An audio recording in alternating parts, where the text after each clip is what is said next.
देखिए हर खबर यहीं पर। सब्सक्राइब कीजिए TV9 भारतवर्ष।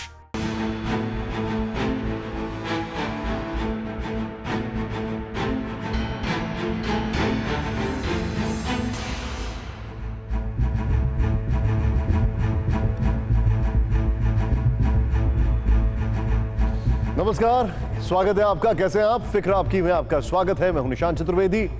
अगले 1 घंटे तक आपको आपकी फिक्र से जुड़ी हर खबर दिखाएंगे। सबसे पहले हमारे सेगमेंट्स पर गौर करें। Hotspot news top 9। ध्यान से देखिएगा, कुछ अलग है आज। फिक्र का जिक्र, फिर होगा फिक्रनामा, फिर जानना जरूरी है, फिर कोरोना पॉजिटिव और कोरोना क्रिमिनल, और उसके बाद दिनेश बताएंगे जो है सो है। लेकिन सबसे पहले 9 बजे की शुरुआत नए सेगमेंट के साथ, हॉटस्पॉट टॉप 9।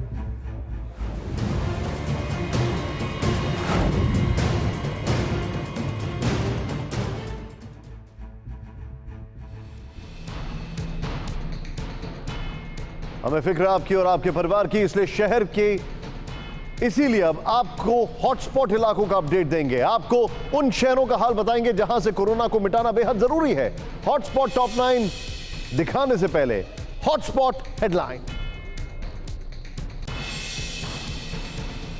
सबसे पहले हॉटस्पॉट नंबर 1, मुंबई की बात। यहां संक्रमितों की संख्या 5407 है, जिसमें से 204 की मौत हो चुकी है। अकेले मुंबई में धारावी के अंदर 14 मरीजों की मौत हुई है। Hotspot number 2, Delhi. राजधानी में संक्रमितों की संख्या 2918 पहुंच गई है, 54 की मौत हो गई है। दिल्ली में 877 संक्रमितों का इलाज भी हुआ है। हॉटस्पॉट नंबर 3, गुजरात का अहमदाबाद। संक्रमितों की तादाद 2181 हो गई है, जिसमें 104 की मौत हुई। यहां 174 नए केस सामने आए। हॉटस्पॉट नंबर 4, मध्य प्रदेश का इंदौर। एकदम शुरुआत ही इंदौर हॉटस्पॉट रहा है। यहां संक्रमितों की संख्या 1176 है, जिसमें से 57 मरीजों की मौत हो चुकी है। यहां मौजूद वायरस के सबसे घातक होने की आशंका जाहिर की जा रही है। हॉटस्पॉट नंबर 5, महाराष्ट्र का पुणे। यहां कोरोना संक्रमितों का आंकड़ा 1339 तक पहुंच गया है, 76 की मौत हो गई है। पुणे के सेरम इंस्टीट्यूट में भी कोरोना वायरस की वैक्सीन बनाई जा रही है, जिस पर देश और दुनिया की नजरें टिकी हैं। हॉटस्पॉट नंबर 6, राजस्थान का जयपुर। संक्रमितों की संख्या 817 हो गई है। पिंक सिटी में 24 मरीजों की मौत की खबर है। यहां 16 नए पॉजिटिव केस सामने आए हैं। हॉटस्पॉट नंबर 7, महाराष्ट्र के ठाणे में कोरोना संक्रमितों की तादाद 738 तक जा पहुंची है, 14 मरीजों की मौत हो चुकी है। महाराष्ट्र के कई शहर हॉटस्पॉट बने हुए हैं, जो चिंता का विषय है। हॉटस्पॉट नंबर 8, गुजरात का सूरत भी हॉटस्पॉट बन गया है। यहां संक्रमितों की संख्या 526 हो गई है। कोरोना का एल स्ट्रेन वुहान वाला बताया जा रहा है, यहां पर है।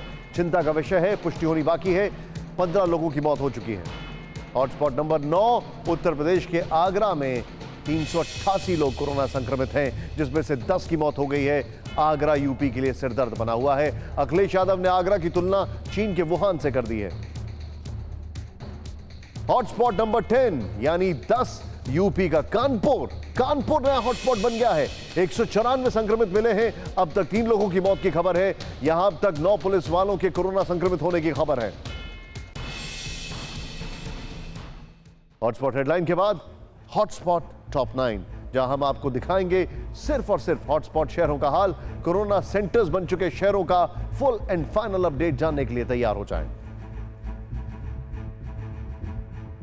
देश के कोरोना हॉटस्पॉट एरिया में लॉकडाउन 3 मई के बाद भी जारी रह सकता है। पीएम मोदी के मुख्यमंत्रियों के साथ आज हुई बैठक में कई मुख्यमंत्रियों ने लॉकडाउन बढ़ाने की सिफारिश की है। बैठक के बाद मुख्यमंत्रियों ने कहा कि पीएम ने राज्यों से इस संबंध में प्लान तैयार करने को भी कहा है।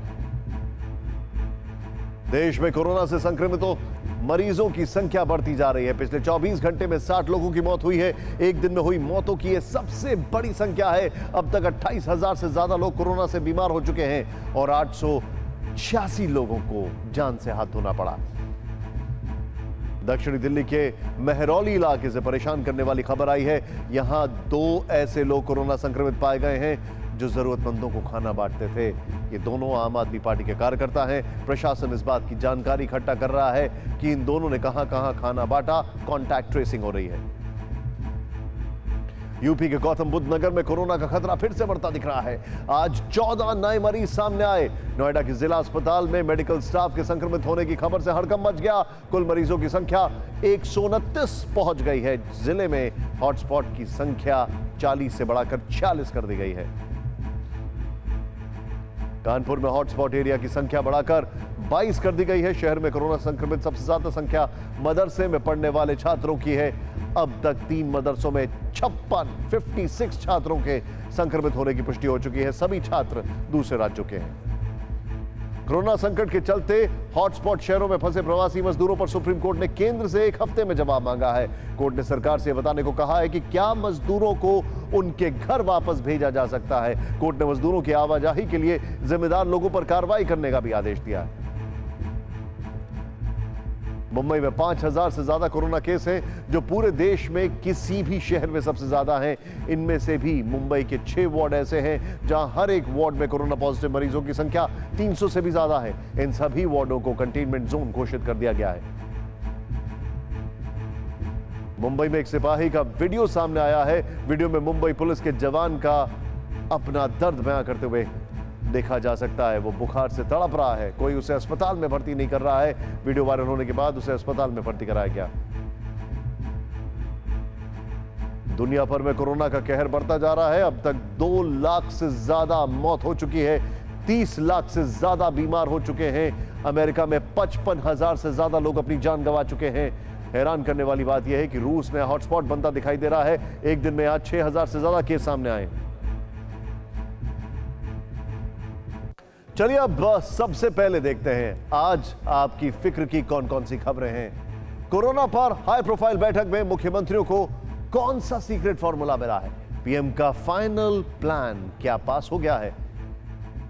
3 मई के बाद ही तस्वीर क्लियर हो चुकी है। समझने की जरूरत है कि क्या लॉकडाउन हटेगा। आहिस्ता आहिस्ता वुहान से इटली तक वर्ल्ड रिपोर्ट आपके सामने होगी। वायरस की विदाई का काउंटडाउन शुरू हो गया है। ट्रंप और इमरान ने जिसकी लगाई मुंह मांगी बोली, सबकी डिमांड हिमालय के सोलन में बनने वाली वायरस की नाशक गोली। इंदौर से गुजरात तक दिखा वुहान का वायरस। कोरोना के 17 प्रयोग, दर्दनाक सहयोग, चौंकाने वाली खबर है। वायरस जब हुआ बोल्ड तो हो गया आउट ऑफ कंट्रोल। कोरोना का सर्च ऑपरेशन जारी है, लेकिन कैरेक्टर चेंज हो गया है। बंगाल में दीदी हैं कि मानती नहीं। क्या वो वायरस के खतरे को जानती नहीं।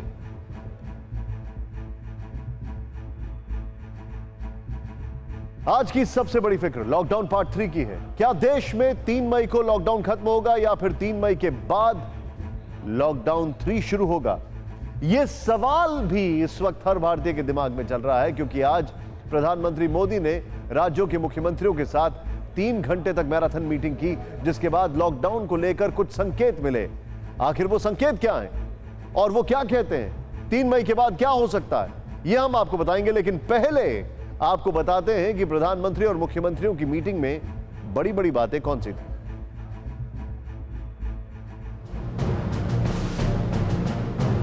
कोरोना काल में प्रधानमंत्री की मुख्यमंत्रियों के साथ ये चौथी चर्चा थी, जिसमें पीएम मोदी ने बताया कि लॉकडाउन कितना फायदेमंद रहा।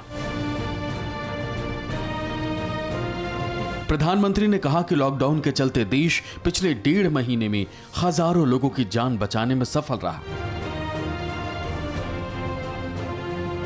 वक्त रहते सही कदम उठाने से दूसरे देशों की तुलना में भारत में कोरोना का असर उतना नहीं हुआ। देश ने अब तक 2 लॉकडाउन देखे हैं। दोनों ही कुछ पहलुओं में एक दूसरे से अलग हैं और अब हमें आगे की राह के बारे में सोचना होगा।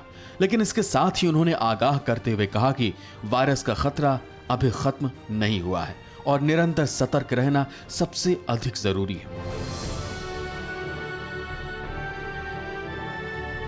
क्योंकि विशेषज्ञों के अनुसार कोरोना वायरस का प्रभाव आने वाले महीनों में भी दिखाई देगा।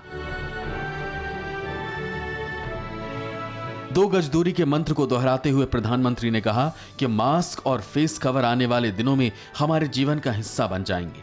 साथ ही उन्होंने कहा राज्यों को रेड जोन को पहले ऑरेंज जोन और फिर ग्रीन जोन में बदलने की दिशा में कोशिश करनी चाहिए। मुख्यमंत्रियों से बात करते हुए प्रधानमंत्री मोदी ने अर्थव्यवस्था का भी जिक्र किया, जिसकी फिक्र हर किसी को है। प्रधानमंत्री ने कहा कि हमें अर्थव्यवस्था को विशेष महत्व देना होगा और इसके साथ ही कोविड-19 के खिलाफ लड़ाई भी जारी रखनी होगी।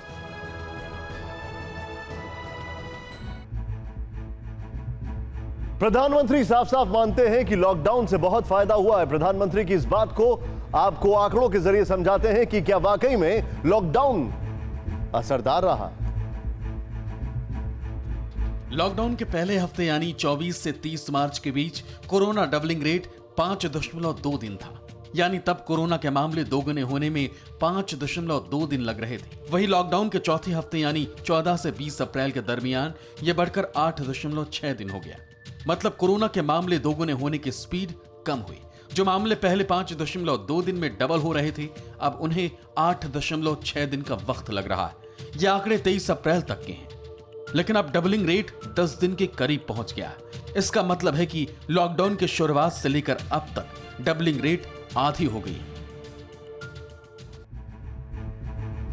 आपने देखा कि लॉकडाउन की वजह से संक्रमण किस हद तक रोका जा सकता है। अब सवाल यह उठता है कि लॉकडाउन अगर इतना सफल रहा तो सरकार इसे बढ़ाने या हटाने को लेकर इतनी कश्मकश में क्यों है? तो आपको SUTD यानी Singapore university of technology and design की कोरोना पर साइंटिफिक भविष्यवाणी के बारे में बताते हैं। SUTD के अनुमान के मुताबिक 20 अप्रैल यानी कि लॉकडाउन के 26 दिन बाद वो पहला पड़ाव आया जब भारत में संक्रमण की दर में कमी दिखना शुरू हुई। और उस हिसाब से जो गणना की गई है उसके मुताबिक 22 मई तक 97% तक कोरोना के केस खत्म हो जाएंगे और 26 जुलाई तक ये महामारी पूरी तरह काबू में आ जाएगी। ऐसे साइंटिफिक प्रोजेक्शन कई और लोगों ने भी निकाले, इसीलिए जरूरी है कि अभी कम से कम कुछ और हफ्ते भर भारत को ज्यादा सावधानी बरतनी होगी, लॉकडाउन का पालन करना होगा और इसी के संकेत पीएम मोदी की बातों से मिलते रहें। राज्यों के मुख्यमंत्रियों के साथ 3 घंटे तक प्रधानमंत्री के मैराथन मंथन से मिले संकेतों को समझें तो ये जान लीजिए कि 3 मई के बाद ऐसा नहीं होने वाला है कि सारी बंदिशें खत्म हो जाएंगी। ऐसा नहीं होने वाला है कि सब कुछ पहले जैसा हो जाएगा। इसका संकेत न सिर्फ मुख्यमंत्रियों के साथ पीएम की बातों से मिले, बल्कि रविवार को मन की बात में भी मिला था। भारत में कोरोना के खिलाफ लड़ाई जनता लड़ रही है, आप लड़ रहे हैं। जनता के साथ मिलकर शासन प्रशासन लड़ रहा है। मतलब यह है कि युद्ध जीते नहीं, युद्ध जारी है। केंद्र सरकार लॉकडाउन 3 मई के बाद भी बढ़ा सकती है। सोमवार को मुख्यमंत्रियों से वीडियो कॉन्फ्रेंसिंग में पीएम ने बोला कि खतरा अभी खत्म नहीं हुआ है, निरंतर सतर्क रहना सबसे ज्यादा जरूरी है। ये एक और संकेत है लॉकडाउन एक्सटेंशन का। इसके अलावा कई राज्यों ने प्रधानमंत्री के साथ मीटिंग में ओडिशा, तेलंगाना, मेघालय, हिमाचल प्रदेश, गोवा और पश्चिम बंगाल के मुख्यमंत्रियों ने लॉकडाउन बढ़ाने की हिमायत की। तेलंगाना में तो राज्य सरकार पहले ही लॉकडाउन 7 मई तक बढ़ाने का ऐलान कर चुकी है और बड़े बड़े शहर जैसे मुंबई, दिल्ली, अहमदाबाद, सूरत, भोपाल, इंदौर, बेंगलुरु, लखनऊ, कानपुर, जयपुर जैसे शहरों की हालत ऐसी है कि वहां पर लॉकडाउन खत्म करने के फिलहाल रत्ती भर भी गुंजाइश नहीं है। तो क्या यह निश्चित है कि लॉकडाउन बढ़ेगा? ये समझने के लिए प्रधानमंत्री की एक और बात बताते हैं। प्रधानमंत्री ने कहा, देश ने अब तक 2 लॉकडाउन देखे हैं और अब हमें आगे की राह के बारे में सोचना होगा। मतलब यह कि लॉकडाउन जारी रहेगा। हाँ, यह जरूर हो सकता है कि कुछ छूट मिल जाए, लेकिन बहुत ज्यादा उम्मीदें मत रखिए, क्योंकि सार्वजनिक स्थल, mall, movie theatre, school college, rail और बस सेवाएं, विमान सेवाएं, ये सब बंद ही रहेंगे। पीएम मोदी ने लॉकडाउन 1 और 2 इस दृढ़ निश्चय के साथ लगाया था कि इकोनॉमी की फिक्र बाद में करेंगे, पहले लोगों की जिंदगी बचानी है। जब दुनिया के बड़े मुल्क अर्थव्यवस्था को लेकर डर रहे थे, उनके यहां संक्रमण तेज रफ्तार से फैल रहा था, तो भारत की 130 करोड़ की आबादी ने लॉकडाउन का कवच पहन लिया। लॉकडाउन 3 लगेगा या लॉकडाउन हटेगा, यह तो सिर्फ 3 मई तक साफ हो पाएगा। लेकिन जिन देशों में रोज हजारों मौतें हो रही हैं, वहां का क्या हाल है? आज हम आपके लिए वर्ल्ड रिपोर्ट लेकर आए हैं। नतीजे बेहद चौंकाने वाले हैं। कोरोना काल में लोगों की सबसे बड़ी फिक्र है कि लॉकडाउन से आजादी कब मिलेगी, लेकिन दुनिया भर में कोरोना मीटर जिस रफ्तार से भाग रहा है वो फिक्र को कम करने के बजाय बढ़ाता जा रहा है। आपके सामने विश्व का आंकड़ा है जो बताता है कि 1 अप्रैल से लेकर आज तक दुनिया भर में कोरोना का संक्रमण कहां से कहां पहुंच गया। अब तक 30 लाख से ज्यादा लोग संक्रमित हो चुके हैं। दूसरा ग्राफ कोरोना से मौत का है। यह ग्राफ भी संक्रमण की तरह ही बढ़ता जा रहा है, लेकिन राहत की बात यह है कि दुनिया भर में कोरोना संक्रमण की दर में कमी आई है, जिसके चलते कई देशों ने लॉकडाउन ने ढील देना शुरू कर दिया। America, Spain, Italy, France, Germany, Britain, ये वो देश हैं जहां कोरोना ने सबसे ज्यादा कहर बरपाया है। लेकिन अब कोरोना केस की रफ्तार में यहां कमी आई है, जिसके चलते यहां लॉकडाउन में ढील का रिहर्सल चल रहा है। इसके अलावा डेनमार्क, ऑस्ट्रिया, सऊदी अरब, इजराइल में भी कोरोना केस कंट्रोल हो रहा है और लॉकडाउन में छूट की तैयारी चल रही है। अब तस्वीरों के जरिए देखिए कि कहां कैसे हालात हैं और महीनों बाद लोगों को कितनी आजादी मिली है।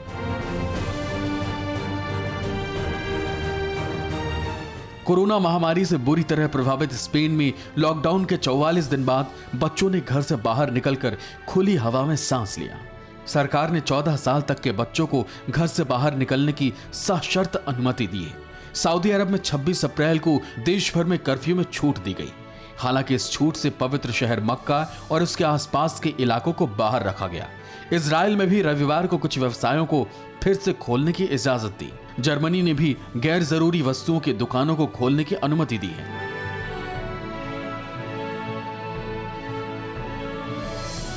लॉकडाउन में और कहां कितनी छूट मिली है, इसकी शुरुआत करते हैं कोरोना के जन्म स्थान चीन के वुहान से। चीन के सरकारी मीडिया के मुताबिक वुहान के अस्पतालों में कोविड-19 का कोई भी मरीज नहीं है, जबकि चीन की सरकार पहले ही अपने देश पर कोरोना मुक्त का मोहर लगा चुकी है। इस वक्त कोरोना के सबसे ज्यादा केस अमेरिका में हैं और यहां अमेरिकी गवर्नर अपने अपने राज्यों में अपने अपने तरीके से बंद में ढील देने के लिए कदम उठा रहे हैं। जॉर्जिया, ओक्लाहोमा और अलास्का में कुछ कारोबार को फिर से खोलने की इजाजत दी गई। कोरोना कैलेंडर में दूसरे नंबर पर है स्पेन। 1.5 महीने के लॉकडाउन में यहां संक्रमण की दर 20% से घटकर 2% पर आ गई, जिसके बाद यहां 14 साल तक के बच्चों को घर के बाहर निकलने की छूट दी गई। हालांकि शर्त यह कि दूसरे बच्चों के साथ नहीं खेलना है, दूसरे बच्चों से 2 मीटर की दूरी बनाकर रखनी। हालांकि स्पेन में फिलहाल पार्क बंद है। अब बात इटली की, जो पहला यूरोपीय देश है जहां कोरोना ने सबसे ज्यादा कहर बरपाया है। यूरोप में सबसे पहले लॉकडाउन भी यहां लगाया गया, लेकिन 4 मई से यहां लॉकडाउन में छूट दी जाएगी। इसके अलावा ब्रिटेन में भी 7 मई से लॉकडाउन कम किया जा सकता है। सऊदी अरब में 13 मई से शॉपिंग मॉल और थोक बाजार खुल सकते हैं। ईरान के जिन इलाकों में संक्रमण कम हो रहे हैं वहां मस्जिदें खुल सकती हैं। हालांकि ऑस्ट्रिया में 1 महीने बाद 14 अप्रैल से ही हजारों दुकानों को खोलने की इजाजत है। डेनमार्क में भी 15 अप्रैल से प्राइमरी स्कूलों और डे केयर को खोलने की अनुमति मिली हुई है। लेकिन सभी देशों में यह छूट है शर्त के साथ, शर्त सोशल डिस्टेंसिंग की और साथ ही सैनिटाइजेशन की।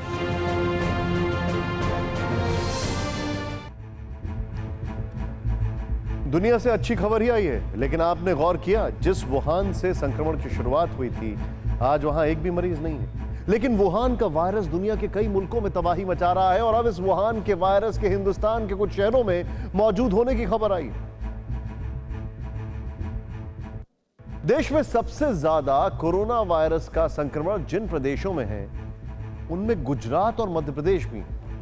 यहां अहमदाबाद और इंदौर की हालत सबसे ज्यादा खराब है। एक्सपर्ट्स की माने तो अहमदाबाद और इंदौर में कोरोना वायरस की वजह से बढ़ते मौत के आंकड़ों का कनेक्शन चीन के वुहान शहर से सीधा जुड़ता नजर आ रहा है। लेकिन ऐसा क्यों कहा जा रहा है? अहमदाबाद और इंदौर को वुहान से जोड़कर देखने के पीछे क्या वैज्ञानिक आधार है? जवाब जानने के लिए देखते हैं हमारा खास सेगमेंट जानना जरूरी है।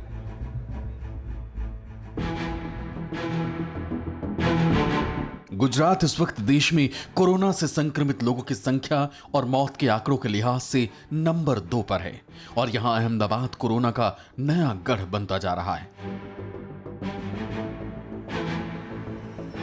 जैसा कि आप देख सकते हैं कि इस महीने की शुरुआत में अहमदाबाद में संक्रमण के 31 मामले थे और हर 5 दिन में तेजी से बढ़ते बढ़ते 26 अप्रैल तक 2181 तक पहुंच गए, यानी 25 दिन में 2150 मरीज बढ़ गए, यानी 70 गुना या 700% बढ़े।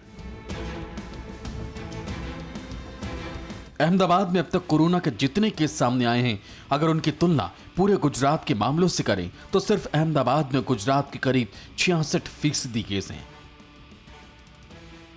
मौत के आंकड़े देखें तो कोरोना से पूरे गुजरात में जितने लोगों की जान गई उसमें 69.5% लोगों की मौत अकेले अहमदाबाद में हुई। एक्सपर्ट के मुताबिक गुजरात में इतनी ज्यादा मौत के पीछे वुहान कनेक्शन सामने आ रहा है।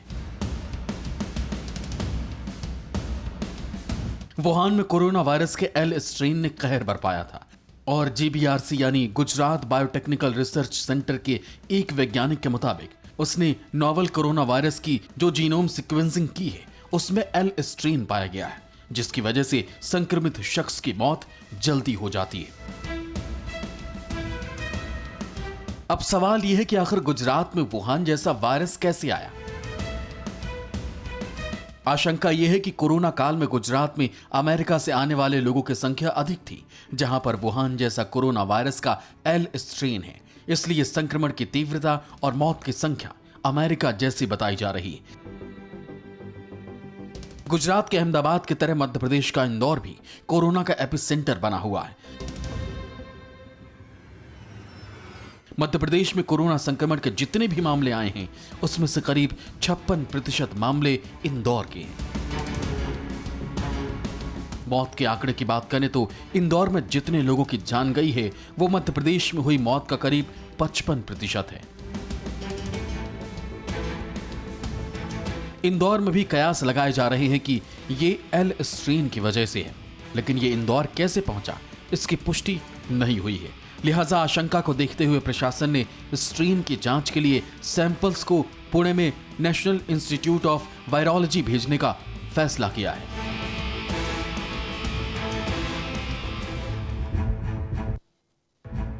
इंदौर और अहमदाबाद को लेकर चिंता ज्यादा है।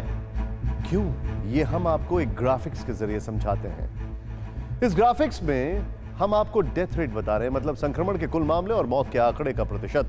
देश में डेथ रेट करीब 3.15 है, लेकिन इंदौर और अहमदाबाद में यह आंकड़ा इससे काफी ज्यादा है, जबकि देश के बाकी बड़े शहरों में डेथ रेट नेशनल एवरेज के इर्द गिर्द है या उससे कम। इसीलिए इंदौर और अहमदाबाद में जिस रफ्तार से कोरोना लोगों का जान ले रहा है उससे सरकार और स्वास्थ्यकर्मी काफी चिंतित हैं। गुजरात और मध्य प्रदेश में कोरोना का एल स्ट्रेन यानी वैसा ही वायरस जैसा वुहान में फैला था। इस आशंका से वाकई फिक्र बढ़ गई है। इस बीच वैज्ञानिकों ने एक और चौंकाने वाली बात बताई और वो ये कि भारतीय मरीजों में अब तक मिलने वाले वायरस किसी एक देश के वायरस जैसे नहीं है, बल्कि 17 से भी ज्यादा देशों में फैले कोरोना वायरस जैसे हैं। पुणे की नेशनल इंस्टीट्यूट ऑफ वायरोलॉजी के वैज्ञानिकों के मुताबिक भारतीय मरीजों में अब तक मिलने वाले वायरस किसी एक देश के वायरस जैसे नहीं है। मतलब मरीज जिस देश से लौटा है उसमें वहां फैले स्ट्रेन का पता चला है, जिससे साबित होता है कि चीन के वुहान से निकला वायरस जिस देश में पहुंचा वहां के हालात के मुताबिक खुद को ढाल लिया। वैज्ञानिकों ने सबसे पहले वुहान से लौटे केरल के 2 छात्रों पर शोध किया। वुहान के वायरस और दोनों छात्रों में मिले वायरस में 99.97% समानता थी, पर वास्तविक रूप नहीं था। जयपुर में संक्रमित मिले इटली के नागरिक पर भी शोध किया गया और इटली से दिल्ली आए मरीज और आगरा में उसके रिश्तेदारों पर शोध हुआ। इनमें काफी जेनेटिक यानी संरचना में अंतर मिला। तीसरे शोध में इन लोगों के अलावा ईरान, इटली से लाए गए नागरिकों के 21 सैंपल पर जांच की गई। 17 से ज्यादा देशों की समानता मिल गई, लेकिन वो भी वास्तविक रूप नहीं। मतलब ये कि कोरोना वायरस जैसा देश वैसा भेष ले रहा है। जयपुर में संक्रमित मिले इटली के नागरिकों में चेक गणराज्य, Scotland, Finland, England, Spain, Shanghai और आयरलैंड में फैले वायरस के बीच काफी समानता मिली। जबकि इटली से दिल्ली आए मरीजों के संपर्क में आए आगरा के मरीजों में मिलने वाले संक्रमण का strain Netherland, Hungary, France, Germany, Brazil और स्विट्जरलैंड जैसा है। इसके अलावा एक भारतीय मरीज में मिला वायरस बिल्कुल वैसा ही है जैसे कुवैत के मरीजों में देखने को मिला है। कोरोना का यही बहरूपियापन इस वक्त दुनिया भर में डॉक्टर्स के फिक्र और चुनौती बढ़ा रहा है, क्योंकि इस वजह से कोरोना के संक्रमितों की पहचान करना और मुश्किल हो रहा है।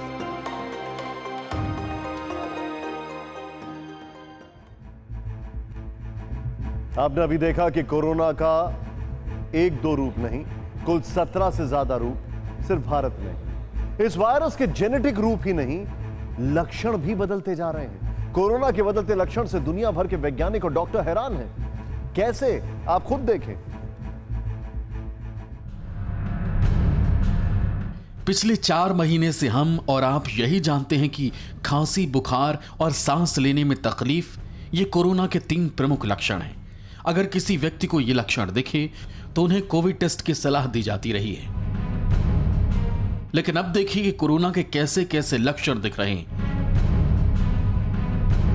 पैरों में लाल रंग का घाव, कई लोगों के पांव की उंगलियों में जामुनी रंग के घाव भी देखे गए हैं। इस लक्षण को कोविड टोज नाम दिया गया है।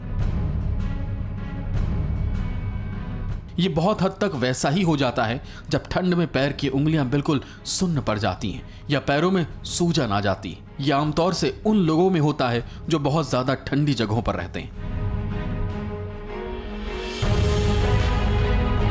सबसे पहले मार्च के महीने में इटली के ठंडे इलाके में इस तरह के लक्षण देखे गए। स्पेन और फ्रांस में बच्चों के पैर में भी लाल और जामुनी रंग के घाव देखे गए। और अब कोविड टोज के यही लक्षण अमेरिका के बोस्टन शहर में देखे जा रहे हैं। ध्यान देने वाली बात यह है कि जिन बच्चों में ये लक्षण मिले उनमें कोरोना के कोई और दूसरे लक्षण नहीं थे, मतलब वो असिम्प्टोमेटिक थे। हालांकि अब यूरोप और अमेरिका में इस कोविड टोज पर रिसर्च की जा रही है। इस बीच अमेरिकी स्वास्थ्य सुरक्षा एजेंसी ने कोरोना वायरस के लक्षणों की ऑफिशियल लिस्ट में इस बीमारी से जुड़े 6 और लक्षण जोड़े हैं, जिनमें पहला लक्षण है ठंड लगना, दूसरा ठंड लगने से लगातार कांपना, तीसरा मांसपेशियों में दर्द, चौथा लक्षण सिर दर्द, पांचवा गले में खराश और छठा सुगंध और स्वाद महसूस न होना।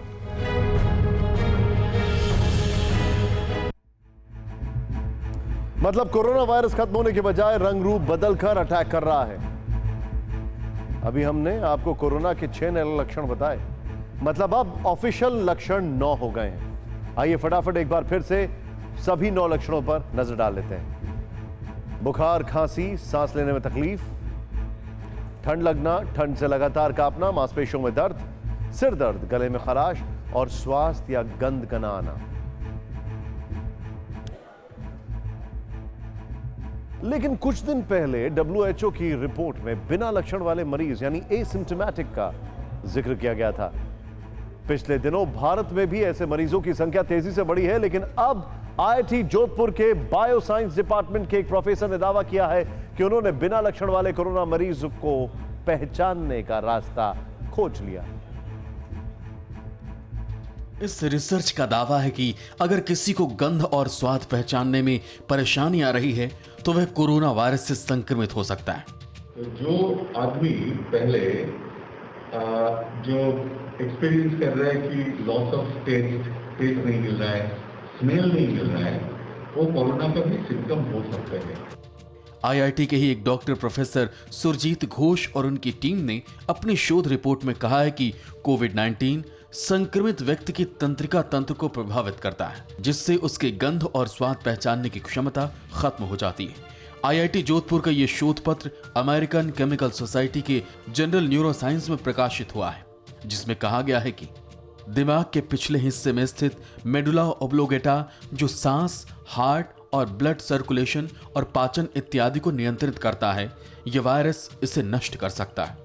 इससे यह साफ है कि कोरोना वायरस केंद्रीय तंत्रिका तंत्र को नुकसान पहुंचा सकता है। ये जो वायरस इन्फेक्शन ये ब्रेन में भी बहुत इफेक्ट होता है, इसीलिए हम लोग पेपर में भी बोला है जिनको ऑलरेडी प्री हिस्ट्री है, जैसे पार्किंसन डिजीज पेशेंट है, तो इन लोगों के लिए you have to be careful. लक्षण ना दिखने पर ऐसे रोगियों को नेफ्रोलॉजिस्ट यानी स्पेशलिस्ट डॉक्टर से जांच के बाद सेल्फ क्वारंटीन के लिए भेजने में आसानी होगी।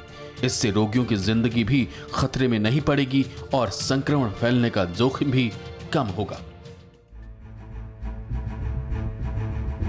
अभी आपकी फिक्र से जुड़ी और खबरें दिखाएंगे। अभी वक्त हो गया है कोरोना क्रिमिनल का, वो खबरें जो समाज का गंदा चेहरा दिखाती हैं।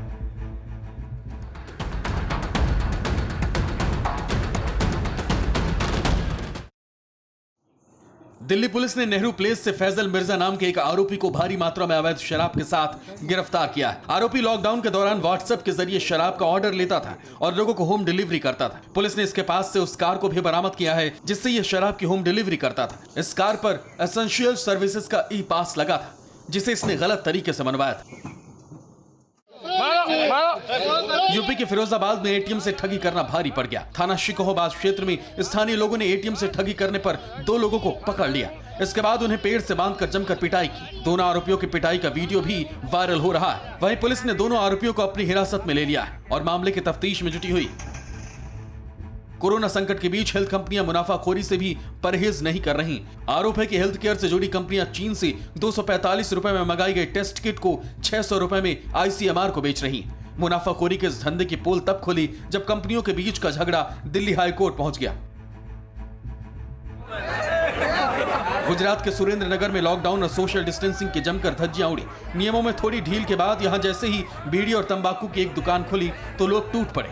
हालत ये हो गई कि दुकान के बाहर लोग एक दूसरे पर ही चढ़कर बीड़ी तंबाकू लेते दिखे। पुलिस ने इसे लेकर शिकायत दर्ज की है और दुकान से बीड़ी तंबाकू को जब्त कर लिया। जहां पूरा देश कोरोना के इस जंग में कोरोना वॉरियर्स के साथ खड़ा है, वहीं कुछ उपद्रवी कोरोना संकट में नासूर बने हुए हैं। कानपुर में कोरोना वॉरियर्स पर लाठी डंडों से हमला कर दिया गया। जानकारी के मुताबिक ये कोरोना वॉरियर लोगों को बाजारों में भीड़ लगाने से मना कर रहे थे।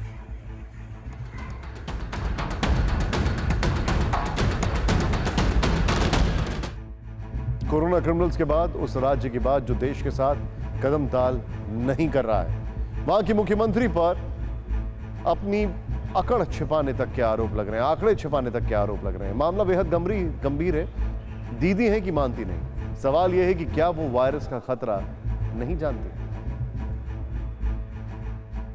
कोरोना वायरस महामारी की इस मुश्किल घड़ी में जहां केंद्र और देश की तमाम राज्यों की सरकारें एक टीम की तरह काम कर रही हैं, वहीं पश्चिम बंगाल सरकार और वहां की मुख्यमंत्री ममता बनर्जी अपनी धुन में ऐसे काम कर रही हैं जैसे पश्चिम बंगाल भारत का हिस्सा ही ना हो। पश्चिम बंगाल सरकार और केंद्र सरकार के इस विवाद का विश्लेषण करना इसलिए जरूरी है क्योंकि अब तक पश्चिम बंगाल में 650 से ज्यादा कोरोना संक्रमित, इनमें से 59 लोगों की मौत हो चुकी है। 105 लोग कोरोना से रिकवर हुए हैं। लेकिन ये वो आंकड़े हैं जिन पर विश्वास नहीं किया जा सकता क्योंकि पश्चिम बंगाल में टेस्ट की गति बहुत धीमी है। इसके अलावा ममता सरकार ने जैसे समय समय पर लॉकडाउन में ढील दी है, उससे कोरोना संक्रमण बड़ी संख्या में फैलने का डर है। इंटर मिनिस्टीरियल सेंट्रल टीम की ममता सरकार को चिट्ठी भी इसकी पुष्टि कर रही है। संक्रमण के दौर में पश्चिम बंगाल में राजनीतिक संक्रमण को समझिए। सोमवार को ममता बनर्जी 2 बार दिखी। एक पीएम मोदी के साथ राज्यों के मुख्यमंत्रियों से चर्चा के दौरान और दूसरी बार शाम को 5 बजे वीडियो कॉन्फ्रेंसिंग करते हुए। दोनों बार उनके बैकग्राउंड में लिखा था, let us fight corona unitedly, यानी चलो कोरोना के खिलाफ संगठित होकर लड़ें। लेकिन यह वाक्य ममता बनर्जी के दिखावे से ज्यादा कुछ नहीं है क्योंकि एक तरफ प्रधानमंत्री मोदी ने मुख्यमंत्रियों से बात की लेकिन ममता को बोलने का मौका नहीं मिला। इसके बाद शाम को उन्होंने जैसे ही वीडियो कॉन्फ्रेंसिंग की, केंद्र सरकार के खिलाफ बोलकर सिर्फ राजनीति की। ममता बनर्जी के मुताबिक पश्चिम बंगाल को केंद्र सरकार की तरफ से कोई राशि अब तक कोरोना से लड़ने के लिए नहीं दी गई। इसके अलावा केंद्रीय दलों की सहायता को लेकर उठ रहे सवालों पर उन्होंने कहा कि हर दिन केंद्र की टीम को ही सुविधा देते रहेंगे और उनके सवालों का जवाब ही देते रहेंगे, तो फिर बाकी काम कब करेंगे? স্টেট পাবে কোথা থেকে টাকা? সেন্ট্রাল গভর্নমেন্টের প্রত্যেকের অ্যাকাউন্টে 10,000 টাকা করে দেওয়া উচিত। তার কারণ এক মাস তারা লকডাউনে আছে, আরো এক মাস তারা পড়ে আছে। এই সেন্ট্রাল গভর্নমেন্ট এক সময় অ্যানাউন্স করেছিল 15 লাখ করে এক একটা অ্যাকাউন্টে দেওয়া হবে। আমরা কোভিড রোগ ফাইট করার জন্য সেন্ট্রাল গভর্নমেন্টের প্রত্যেকটা গাইডলাইন্স মানব, but it should be proper, transparent এবং সিনসিয়ারলি উই হোপ সকালবেলায় চিফ সেক্রেটারিকে ডাকবে, দুপুরবেলায় হোম সেক্রেটারিকে ডাকবে, সন্ধ্যাবেলায় হেলথ সেক্রেটারিকে ডাকবে, তারপর ডিএমকে ডাকবে, এসপিকে ডাকবে। কাজটা কখন হবে? তারা কাজ করবে না তারা হাজিরা দেবে? अब सोचिए कि प्रधानमंत्री मोदी ने रविवार को मन की बात और फिर सीएम से वीडियो कॉन्फ्रेंसिंग में लगातार 2 दिन राज्यों की तारीफ की, लेकिन ममता का कहना है कि उनके अच्छे कामों की तारीफ ही नहीं होती। सिर्फ इतना ही नहीं, जिस टीम भावना से इस वक्त देश के तमाम राज्य काम कर रहे हैं, ममता सरकार उससे अलग दिशा में ही है। ममता बनर्जी का कहना है कि पश्चिम बंगाल के आंकड़े देश के दूसरे राज्यों की तुलना में कहीं ज्यादा बेहतर है। उदाहरण के तौर पर ममता बनर्जी के आंकड़े देखिए। देश में संक्रमितों की दर 5.25% है, लेकिन पश्चिम बंगाल में यही दर 5.4% है। यानी टेस्ट किए गए लोगों में कितने फीसदी संक्रमित निकले। मृत्यु दर देशव्यापी 3.1% है, जबकि यही दर पश्चिम बंगाल में 2.6% है। यानी कुल संक्रमित केस में मरने वालों की दर। इसके अलावा उन्होंने ये भी बताया कि पश्चिम बंगाल में दूसरे राज्यों के मुकाबले रिकवरी रेट 18% बेहतर है। देश के कुल कोरोना केस में पश्चिम बंगाल में 2.5% ही है। और ये सब इसलिए क्योंकि देश में पश्चिम बंगाल में सबसे कम टेस्ट हुए, बिहार से भी कम। इसलिए पश्चिम बंगाल की संक्रमण दर की तुलना उन राज्यों से करना उचित नहीं है। वहीं मृत्यु दर की तुलना भी बिल्कुल बेमानी है। वो इसलिए क्योंकि देश में हर राज्य WHO की गाइडलाइंस के तहत किसी दूसरी बीमारी से ग्रस्त कोरोना पॉजिटिव की मौत को कोविड-19 के मृत्यु के आंकड़े में जोड़ते हैं। वही ममता सरकार ऐसा नहीं करती। इसलिए ममता सरकार 20 कोरोना से मौत दिखाती है, जबकि यह आंकड़ा कम से कम 59 होना चाहिए। अगर सही आंकड़े दिखाए जाते, पश्चिम बंगाल की मृत्यु दर देश से ज्यादा ही होगी। अब हम आपको वो असल वजह भी बताते हैं जिसकी वजह से पश्चिम बंगाल सरकार इस संक्रमण काल में भी केंद्र सरकार से टकराने की कोशिश कर रही है। असल वजह है पश्चिम बंगाल से संक्रमितों की सही संख्या का बाहर ना आना, कई जगहों की स्थिति का बेहद खराब होना, जिससे निपटने में मदद के लिए केंद्र की टीम पश्चिम बंगाल का दौरा कर रही है ताकि हालात में सुधार हो। लेकिन ममता सरकार इस टीम की ही मदद नहीं कर रही है। अब भी पश्चिम बंगाल में राजनीति चल रही है। ये कैसे हुआ, इसे भी जान लीजिए। कोरोना से निपटने में पश्चिम बंगाल भेजी गई केंद्र की 2 टीम राज्य सरकार से सहयोग न मिलने के कारण परेशान है। पहले दोनों टीमों के आरोप समझ लीजिए। स्वास्थ्य कर्मियों को अस्पताल का दौरा करने के लिए सही मात्रा में पीपीई किट नहीं दी गई। क्वारंटीन सेंटर से मरीजों को टेस्ट के लिए लाने में भी अपनाया जाने वाला तरीका गलत है। टेस्ट के लिए लाए जाने वाले मरीजों से भी संक्रमण बड़ी संख्या में फैल सकता है। इसके अलावा दार्जिलिंग, जलपाईगुड़ी का दौरा करने वाली केंद्रीय टीम ने राज्य सरकार से कुछ जानकारी भी मांगी है। इसमें निजामुद्दीन के मरकज में हिस्सा लेकर लौटे लोगों का तो जिक्र है ही, साथ ही ये भी पूछा गया कि जो लिस्ट केंद्र सरकार ने कॉन्टैक्ट ट्रेसिंग के लिए दी थी, उस पर क्या प्रक्रिया अपनाई गई। इन टीम्स ने राज्य से 37 सवाल पूछे। मुख्य सवाल यह है कि लॉकडाउन का पालन किस तरह कराया जा रहा है, लॉकडाउन के दौरान कितने लोगों का चालान हुआ, सील इलाकों में कितने लोगों को बाहर जाने की अनुमति है, स्वास्थ्य कर्मियों पर अटैक के बाद क्या एक्शन लिया गया, अस्पतालों में कोरोना मरीजों के लिए कितने बेड हैं, गरीबों के लिए राज्य सरकार ने क्या व्यवस्था की। ये तमाम सवाल इसलिए पूछे गए ताकि पश्चिम बंगाल के लिए अलग से रणनीति तय की जाए। लेकिन ममता बनर्जी ने शालीनता से अपनी बात रखने, सवालों का जवाब देने के बजाय उसी राजनीतिक अंदाज में जवाब देने की कोशिश की जो संक्रमण काल में एक टीम के बिखरने के संकेत हैं।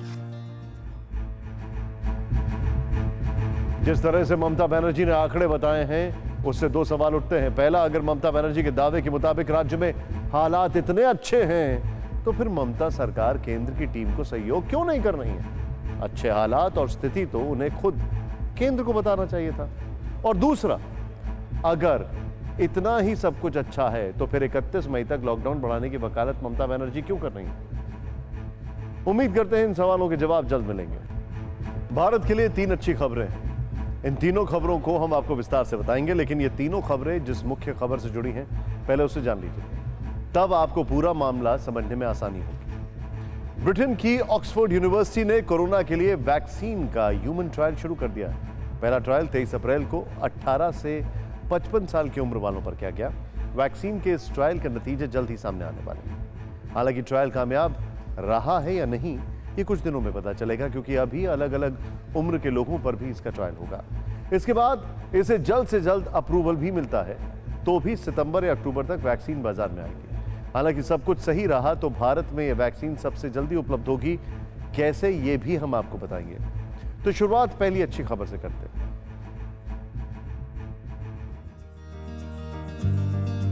ब्रिटेन की ऑक्सफोर्ड यूनिवर्सिटी में कोरोना से लड़ने वाली वैक्सीन का ह्यूमन ट्रायल होना पूरी दुनिया के लिए बड़ी खुशखबरी है, क्योंकि ये वैक्सीन महामारी को खत्म करने में मील का पत्थर साबित हो सकती है। लेकिन भारत के लिए अच्छी खबर यह है कि जिस टीम ने इस वैक्सीन को बनाया है, उस टीम का हिस्सा एक भारत की महिला भी है। टीम में शामिल इस महिला का नाम है चंद्रा दत्ता, जो कोलकाता की रहने वाली है। उन्होंने कोलकाता के ही गोखले गर्ल्स स्कूल से इंजीनियरिंग और हेरिटेज इंस्टीट्यूट से बायोटेक्नोलॉजी में बीटेक किया है। इस वक्त चंद्रा दत्ता ऑक्सफोर्ड यूनिवर्सिटी में क्वालिटी एश्योरेंस यानी गुणवत्ता भरोसा मैनेजर है। लेकिन अच्छी खबर सिर्फ यही नहीं है कि हर भारतीय इस संक्रमण काल में उनके टीम में शामिल होने पर गर्व करे, बल्कि अच्छी खबर यह भी है कि उन्होंने ही वैक्सीन के जल्द बाजार में आने का दावा किया है। चंद्रा दत्ता के मुताबिक वैक्सीन बनाने में आमतौर पर 3 से 4 साल लगते हैं, लेकिन इसे कुछ महीनों में ही पूरा करने की कोशिश कर रहे हैं। अब तक लगभग 600 टीके बना लिए गए हैं और ज्यादा निर्माण की प्रक्रिया जारी है। यानी जिस ऑक्सफोर्ड यूनिवर्सिटी ने टीका विकसित किया है, जिसने ह्यूमन ट्रायल शुरू किया है, उसने वैक्सीन का निर्माण भी शुरू कर दिया है, जो कि संक्रमण के इस दौर में एक सकारात्मक संदेश है। तो संक्रमण काल में पहली अच्छी खबर यही है कि ऑक्सफोर्ड यूनिवर्सिटी ने वैक्सीन बनाकर इसका ह्यूमन ट्रायल शुरू कर दिया। अगर एक भारतीय महिला उस टीम में है, लेकिन 2 और अच्छी खबरें भी कोरोना किलर वैक्सीन से जुड़ी हैं, जो खासतौर पर भारत में कोरोना वायरस की महामारी को मात देने के लिए मील का पत्थर साबित होंगी। इन खबरों को भी जानिए।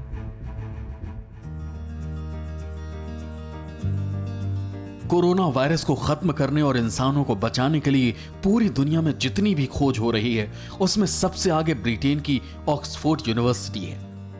वैक्सीन का ह्यूमन ट्रायल करने वाली टीम भी आत्मविश्वास से भरी है, लेकिन इसमें अच्छी बात यह है कि भारत भी इस वैक्सीन की मैन्युफैक्चरिंग टीम का हिस्सा है, जिसकी जानकारी खुद ऑक्सफोर्ड के वैक्सीनोलॉजी डिपार्टमेंट के प्रोफेसर सारा गिलबर्ट ने दी है। उनके मुताबिक वैक्सीन के 7 मैन्युफैक्चरर्स में 3 ब्रिटेन के हैं, 2 मैन्युफैक्चरर्स यूरोप के हैं, 1 मैन्युफैक्चरर चीन का है और 1 मैन्युफैक्चरर भारत से है। भारत का यह मैन्युफैक्चरर है पुणे स्थित सीरम इंस्टीट्यूट ऑफ इंडिया। यानी वैक्सीन अगर बाजार में आने के लिए तैयार होती है तो भारत न सिर्फ अपने देश के लिए आपूर्ति कर सकेगा, बल्कि दुनिया के देशों को भी एक्सपोर्ट करेगा। एक खबर यह भी है कि अब तक वैक्सीन के 12 ट्रायल हो चुके हैं और इसके 1 डोज से ही इम्यून सिस्टम पर बेहतर परिणाम देखने को मिले हैं। भारत के लिए और हर भारतीय के लिए एक और अच्छी खबर है। खबर यह कि भारत में ट्रायल के दौरान ही वैक्सीन का निर्माण शुरू हो जाएगा। यानी दुनिया जब तक इस ट्रायल के सक्सेसफुल होने का इंतजार करेगी, जब तक दुनिया के देश वैकल्पिक इलाज के सहारे कोरोना वायरस के खिलाफ लड़ते रहेंगे, तब तक सब कुछ ठीक रहा तो भारत के बाजार में कोरोना को खत्म करने वाली वैक्सीन आ चुकी होगी। ये कैसे होगा, ये भी देखिए। पुणे का सीरम इंस्टीट्यूट ऑफ इंडिया अगले 2-3 हफ्ते में कोरोना रोधी वैक्सीन का उत्पादन शुरू कर देगा। हालांकि ट्रायल के दौरान ही वैक्सीन का उत्पादन एक बड़ा रिस्क है, क्योंकि ट्रायल अगर सक्सेसफुल नहीं हुआ तो बनाई गई वैक्सीन और पैसा बर्बाद होगा। लेकिन ट्रायल सफल रहा तो फिर भारतीय बाजार में सितंबर या अक्टूबर में वैक्सीन आ जाएगी। सीरम इंस्टीट्यूट जो वैक्सीन निर्माण करेगा, वो बतौर ऑक्सफोर्ड यूनिवर्सिटी में बनी वैक्सीन के मैन्युफैक्चरर के तौर पर होगा। सीरम इंस्टीट्यूट में पहले 6 महीने के वैक्सीन उत्पादन की क्षमता प्रति महीने 50 लाख होगी। इसके बाद उत्पादन को बढ़ाकर प्रतिमाह 1 करोड़ डोज करने का प्लान है। लेकिन वैक्सीन के ट्रायल के सफल होने पर सीरम इंस्टीट्यूट ऑफ इंडिया को इतना ज्यादा विश्वास क्यों है, ये भी जान लीजिए। सीरम इंस्टीट्यूट के पास ऑक्सफोर्ड यूनिवर्सिटी के साथ काम करने का अनुभव है। Serum institute of India Oxford university के साथ मलेरिया टीका परियोजना में भी काम कर चुका है। इसके अलावा सीरम इंस्टीट्यूट के सीईओ यानी मुख्य कार्यकारी अधिकारी अदर पूनावाला ने भी वैक्सीन के उत्पादन की जल्दबाजी को ऑक्सफोर्ड यूनिवर्सिटी के साथ पिछले अनुभवों से जोड़ा है।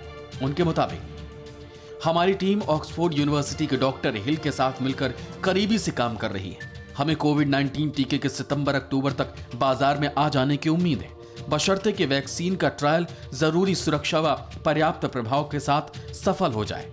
हम 2 से 3 हफ्ते में इस टीके का ट्रायल भारत में शुरू कर देंगे। मौजूदा स्थिति को ध्यान में रखते हुए हमने इस कोशिश के लिए खुद खर्च किया है। उम्मीद है कि उत्पादन बढ़ाने में हमें दूसरे साझेदारों से भी सहयोग मिलेगा।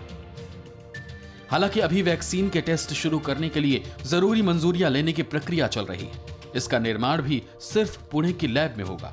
न तो कंपनी इसका पेटेंट कराएगी, न ही ये सिर्फ भारत के लिए होगा, बल्कि पूरी दुनिया के लिए तैयार होगा। लेकिन ये बहुत बड़ा रिस्क है। वैक्सीन की सफलता से पहले निर्माण का मतलब है आंखों पर पट्टी बांधकर दांव खेलना। फिर भी उम्मीद है कि भारत और पूरी दुनिया को कोरोना को हराने में सफलता मिलेगी। और अब जो है सो है दिनेश गौतम के साथ।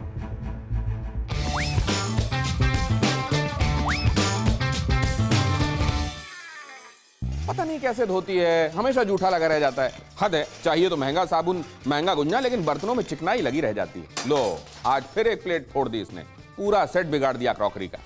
लगता है नहा के नहीं आती, अजीब सी महक आती रहती है उसके पास से। सुनो, बर्तन और सफाई हो गई हो तो जरा मेरी मदद कर दो, भिंडी धो के काट दो और हाँ, धो के सुखा लेना, नहीं तो अजीब चिकनी सी हो जाती है। हर 2 महीने में पैसे बढ़ाओ इनके। 2 मेहमान आ जाएं तो बर्तन ज्यादा होने की शिकायत। जिस दिन बर्तन बिल्कुल नहीं होते तब नहीं कहती कि आज पैसे मत देना, आज काम नहीं था। ये तो ट्रेलर भर है उन शिकायतों का जो हर घर मालकिन को काम वाली से होती। पर लॉकडाउन में यथार्थ से सामना हो गया। पता चल रहा है कि घर उतना ही बड़ा लेना चाहिए जिसमें आराम से झाड़ू पोछा लगा सकें। बर्तन धोना विज्ञापनों में जितना आसान नजर आता है उतना होता नहीं है। जोर लगा के घिसने के बाद भी कई बार जूठन लगा रह जाता है। बर्तन न चाहते हुए भी हाथ से छूटकर फूट जाते हैं। काम करने से पसीना आने पर शरीर से परफ्यूम वाली महक नहीं आती रह सकती। काम वाली के रेगुलर काम के अलावा उससे मुफ्त में छुटपुट मदद लेना सरासर ज्यादती है। काम वाली बाई कितनी भी महंगी लगे, लेकिन उसकी भूमिका कम अहम नहीं होती। असल में घर की सुख शांति में उसका बहुत बड़ा रोल होता है। वो ना हो तो काम कर करके थक चुके लोग रोमांटिक नहीं चिड़चिड़े हो जाते हैं और वो आंखों में आंखें डालकर आई लव यू नहीं बोलते, ताने मारते हैं। खबरदार जो बिना पोछा सूखे फर्श पर चले।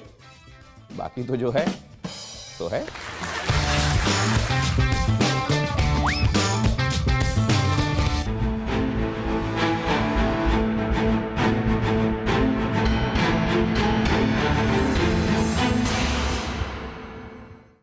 परवाह देश की, सोमवार से शुक्रवार रात 10 बजे TV9 भारतवर्ष पर।